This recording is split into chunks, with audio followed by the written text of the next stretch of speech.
La radio du salon de la radio avec Broadcast Associé, Open Radio et Maxillaire. Interview. Et j'accueille Emmanuelle Jaïs, que vous êtes donc la business manager de PostLogic. C'est la première fois en plus que vous venez au salon de la radio. Bonjour Emmanuelle. Bonjour.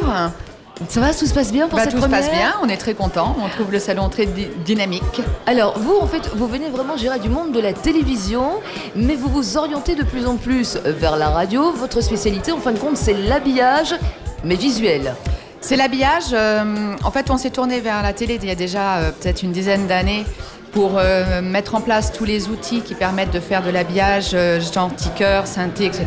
On a, par exemple, équipé toutes les chaînes un petit peu de news et de sport en France, Oui. que ce soit du TF1, BFM, iTélé, enfin je ne vais pas toutes les citer, l'équipe France 24, là, qui est le dernier projet que nous avons fait. Si on s'est tourné vers la radio, c'est parce qu'on a un nouveau produit. Nous sommes distributeurs, donc notre rôle, c'est d'aller chercher les outils qui correspondent aux attentes des clients. Et puis, bien sûr, les intégrer, les installer, les supporter au niveau du support technique et de former les gens sur ces systèmes-là. On a découvert, donc, il y a à peu près 2 ans, une société qui s'appelle Vidigo, Oui. qui est basée à Amsterdam et qui présente un outil qui est très adapté à la radio, puisque c'est une régie de production live qui permet de supporter 12 entrées live, 4 players de clips et surtout 2 layers graphiques à partir d'une simple machine, tout intégré. Donc c'est un système que l'on vend clé en main et qui permet donc de pouvoir switcher toutes ces caméras donc pouvoir bien sûr faire une réalisation live, mais qui permet aussi de pouvoir automatiser cette réalisation grâce à la commutation automatique des caméras en fonction des voix des animateurs.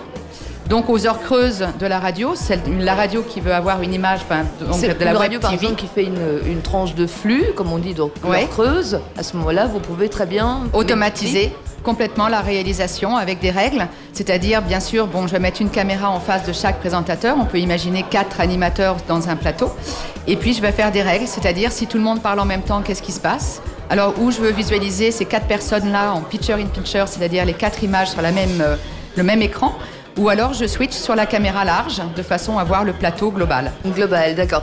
Et ce qu'on peut imaginer aussi, parce que c'est vrai qu'en règle générale, toutes les radios, donc on peut les écouter via leur site internet, il y a donc un player, et vous proposez de développer ce player, de mettre de l'incruste.